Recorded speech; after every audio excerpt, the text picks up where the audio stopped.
Hello everyone. तो इस video में हम देखेंगे कि हम Node.js की हेल्प से कैसे MySQL डाटाबेस के साथ कनेक्ट कर सकते हैं और कैसे हम वहाँ पे डाटा स्टोर कर सकते हैं और वहाँ से डाटा फैच कर सकते हैं। तो सबसे पहले हम एक फोल्डर क्रिएट कर लेते हैं, इसका नाम दे देते हैं Node MySQL। ओके, तो सबसे पहले हम देखेंगे कि हम Node एप्लीकेशन कैसे क्रिएट करते हैं। तो सबसे पहले हम अपने टर्मिनल में जाएंगे और हम उस फोल्डर में मूव करेंगे cd for change directory and उस फोल्डर का नाम। तो हम इस फोल्डर में आ गया जो कि ब्लैंक है, इसमें कुछ भी नहीं है अभी। तो हम यूज़ करेंगे npm init। npm stands for node package manager. जो नोड है उसका पैकेज मैनेजर होता है जिसकी हेल्प से हम पैकेजेस डाउनलोड कर सकते हैं। And init is for initialising the application.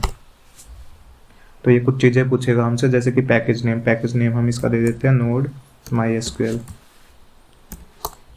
उसको बाय डिफ़ॉल्ट रहने देते हैं। डिस्क्रिप्शन अगर तुम्हें कुछ देना है तो दे सकते हो। एंट्री पॉइंट वो जावास्क्रिप्ट की फाइल होती है जो ये नोड एप्लीकेशन रन करेगी बाय डिफ़ॉल्ट, क्योंकि मल्टीपल जावास्क्रिप्ट फाइल्स होगी तो उसमें से कौन सी फाइल है जो ये नोड सर्वर पे रन करेगी। तो यहाँ पे जैसे इसने index.js दिया है, तो तुम्हें जो भी फाइल तुमने क्रिएट की है जावास्क्रिप्ट की उसका ही नाम यहाँ पे देना है। जैसे कि हम यूज़ करेंगे server.js। ये भी बाकी चीज़ें बाय डिफ़ॉल्ट रहने देना।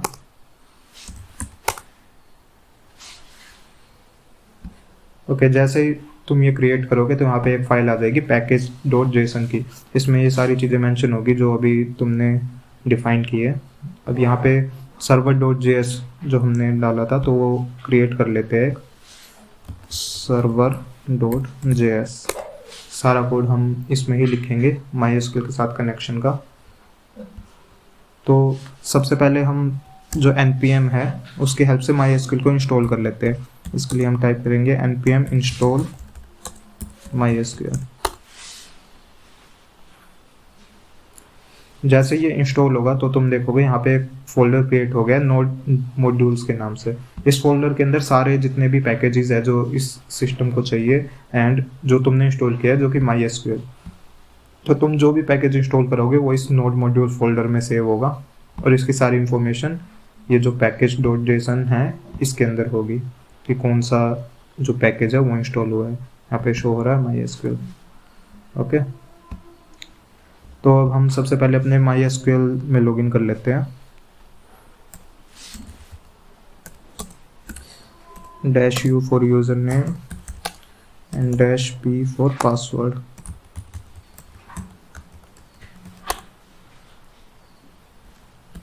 तो हम चेक कर लेते हैं कौन कौन से डाटाबेसेस हैं हमारे पास। मैंने एक्सपेंस ट्रैकर नाम से एक डाटाबेस पहले से क्रिएट कर रखा है जिसके अंदर कुछ एंट्रीज भी मैंने पहले से डाल रखी है। तो एक बार चेक कर लेते हैं उसमें कुछ एंट्रीज है या नहीं है। Select all from expense item जो हमारा टेबल का नाम है। ओके, हमने डाटाबेस ही सिलेक्ट नहीं किया।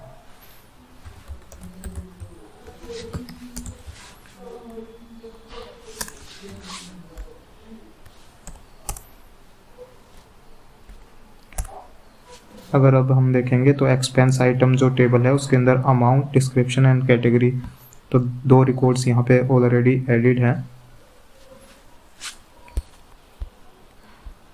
अब हम अपने कोड की तरफ चलते हैं कि हम कनेक्शन क्रिएट कैसे करेंगे Node.js की हेल्प से। ओके, सबसे पहले मैं दिखा देता हूँ कि अगर हमें ये सर्वर वाली फाइल रन करनी हो तो वो भी दिखा देता हूँ कि कैसे होती है। जैसे फॉर एग्जांपल मैं यहाँ पे एक सिंपल सी लाइन लिख दूँ, सर्वर रनिंग। तो हमें नोड एंड जो फाइल का नाम है जो कि है server.js। तो यहाँ पे देखोगे सर्वर रनिंग हमारा प्रिंट हो गया, यानी कि ये हमारा प्रॉपरली काम कर रहा है। ओके, अब सबसे पहले हमें MySQL यूज़ करना है तो हम एक कांस्टेंट क्रिएट करेंगे MySQL के नाम से और यहाँ पे हम अपने पैकेज का नाम डालेंगे, जो पैकेज हमें यूज़ करना है। हमने MySQL पैकेज इंस्टॉल किया था, तो उस पैकेज का नाम यहाँ पे डाल देंगे MySQL। नोड में हमें अगर कोई भी पैकेज यूज़ करना होता है तो हम रिक्वायर फंक्शन का यूज़ करते हैं। अब ये जो MySQL जो भी हमने इंस्टॉल किया है वो इस कांस्टेंट वेरिएबल के अंदर स्टोर हो गया। तो इसके ऊपर अब जितने भी फंक्शंस हमें MySQL के साथ मिले हैं वो हम यूज़ कर सकते हैं। जैसे कि सबसे पहला फंक्शन जो हम यूज़ करेंगे अपने डाटाबेस के साथ कनेक्शन बनाने के लिए, तो हम मल्टीपल कनेक्शंस बना सकते हैं जिसको पूल बोलते हैं। तो हम एक और वेरिएबल ले लेते हैं पूल के नाम से,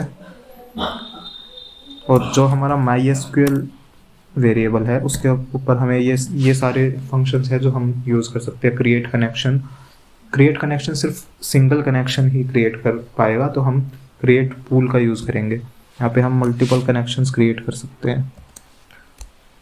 इसके अंदर हमें कुछ पैरामीटर्स पास करने होते हैं, जैसे कि होस्ट जहाँ पे हमारा MySQL सर्वर रन कर रहा है, तो हमारे केस में ये है लोकल होस्ट।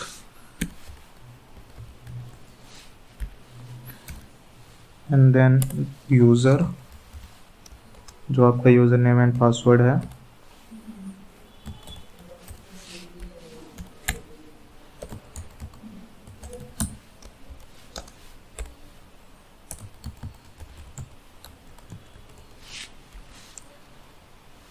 उसके बाद हम यहाँ पे डिफाइन करेंगे अपना डाटाबेस का नाम, जिस डाटाबेस के साथ हमें कनेक्शन बनाना है, जो कि हमारे केस में है एक्सपेंस ट्रैकर।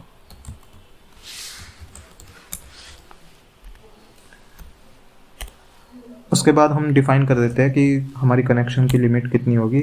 10 कनेक्शंस हम मैक्सिमम कर देते हैं।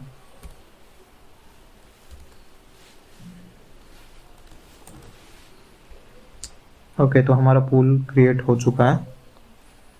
अब हम कनेक्शन करके देखते हैं। जो पूल है उस पे हम गेट कनेक्शन फंक्शन यूज़ करेंगे, जो हमें दो चीज़ें रिटर्न करेगा कि अगर कोई एरर आ जाता है कनेक्शन में, एक एरर रिटर्न करेगा, और अगर वो कनेक्ट हो जाता है सक्सेसफुल तो कनेक्शन रिटर्न करता है।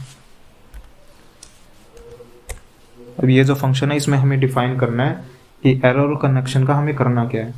अब अगर एरर होता है तो हम इफ स्टेटमेंट लिख देते हैं कि अगर एरर आ जाए कनेक्शन में तो सिंपली कंसोल में प्रिंट कर दे वो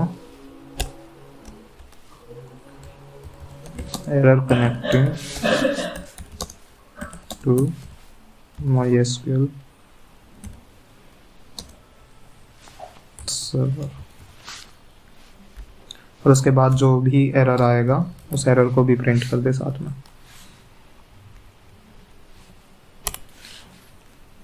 लेकिन अगर एरर नहीं आता है तो वो क्या करे, तो सिंपली कंसोल में प्रिंट कर दे MySQL कनेक्टेड।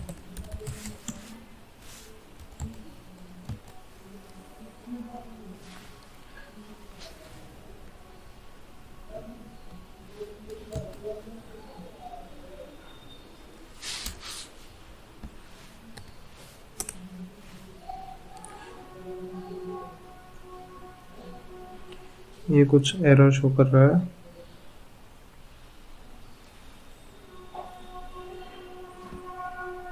ओके, यहाँ पे हमने जो एनोनिमस फंक्शन था वो यूज़ करना था।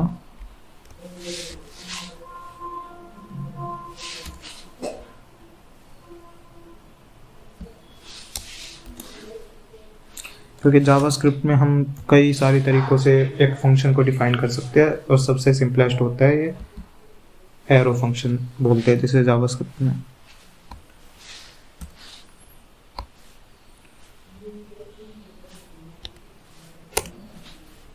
ओके, अब तुम देखोगे यहाँ पे MySQL के साथ कनेक्शन हमारा बन गया है, ये कनेक्ट हो चुका है। तो हम देख लेते हैं अब कि जो डाटा हमारा पहले से MySQL में पड़ा हुआ है उसको हम फैच कैसे करेंगे।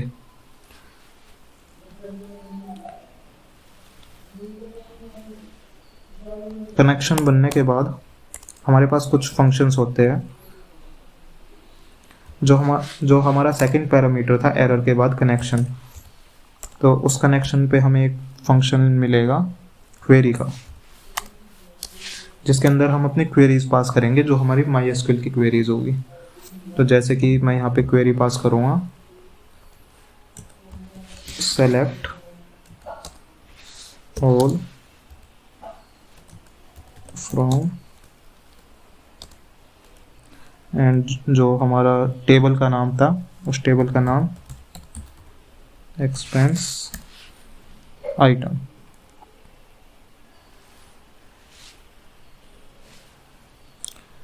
और उसके बाद जो सेकंड क्वेरी हमें देनी होती है वो एक फंक्शन देना होता है, क्योंकि कनेक्शन बनने के बाद जब ये क्वेरी हमारी रन होगी तो MySQL की तरफ से हमें रिजल्ट मिलेगा, वो इस फंक्शन के अंदर पास होगा। तो इस फंक्शन में हमें डिफाइन करना होता है, अगर एरर आ गया तो वो हमें यहाँ पे मिलेगा, जो रिज़ल्ट हमारा आया है इस क्वेरी को रन करके वो रिज़ल्ट मिलेगा, और एक थर्ड जो कि अभी तुम्हारे लिए ऑप्शनल है फील्ड, वो मिलेगा। और ये भी हमारा एक फंक्शन ही है। तो इस फंक्शन में हम डिफाइन करेंगे कि एरर और रिज़ल्ट के साथ हमें करना क्या है, जो हमें MySQL की क्वेरी से मिला है। अगर एरर आ जाता है तो जैसे हमने पहले किया था, कंसोल में हम प्रिंट कर देंगे error executing the MySQL query, और उसके बाद जो भी एरर था उसको प्रिंट कर देंगे। बट इन केस अगर एरर नहीं होता है तो हम क्या प्रिंट करेंगे, तो हम प्रिंट कर देते हैं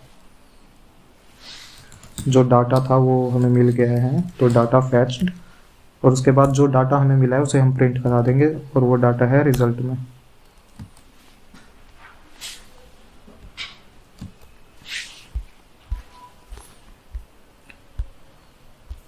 अब इसको एक बार रन करके देख लेते हैं।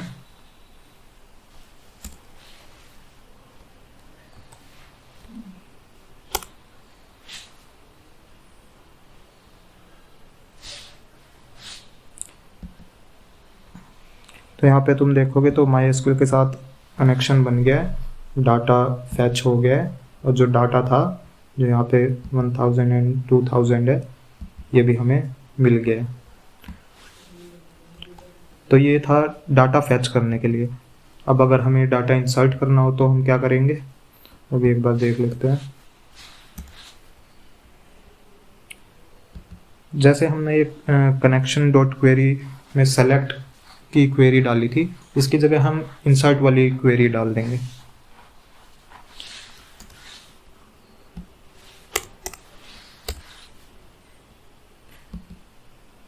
फिलहाल इसको कमेंट कर देते हैं क्योंकि इसका यूज़ नहीं है अभी हमें।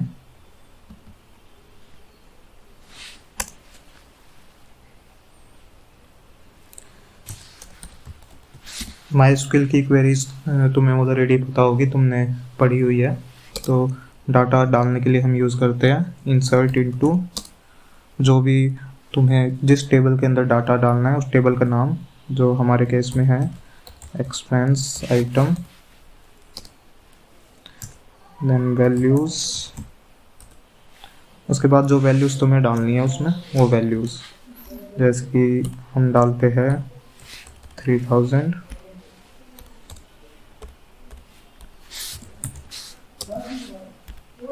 ये इसका डिस्क्रिप्शन, एंड कैटेगरी हम डाल देते हैं सर्विस।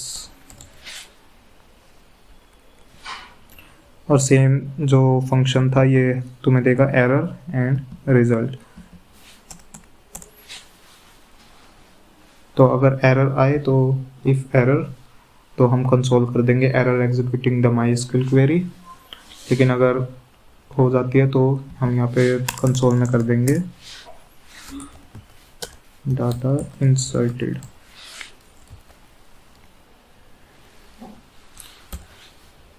इसे भी एक बार रन करके देख लेते हैं। तो यहाँ पे आ गया डाटा इंसर्टेड, और हम अपने MySQL में भी जाके एक बार चेक कर लेते हैं। तो यहाँ पे 3000 वाली जो एंट्री थी वो आ चुकी है। तो तुम्हें पता लग गया कि MySQL के साथ हम कैसे डाटा फैच कर सकते हैं और डाटा कैसे अपना जो है वहाँ पे स्टोर कर सकते हैं। जो भी तुम्हारी MySQL की क्वेरी है, तो कनेक्शन डॉट क्वेरी जो फंक्शन है उस क्वेरी में यहाँ पे तुम्हें वो क्वेरी डालनी होती है। वो तुम्हें एरर और फिर रिजल्ट, ये दो चीज़ें रिटर्न करता है। और यहाँ पे तुम्हें डिफाइन करना है कि एरर अगर आए तो क्या करना है और एरर नहीं आता तो क्या करना है।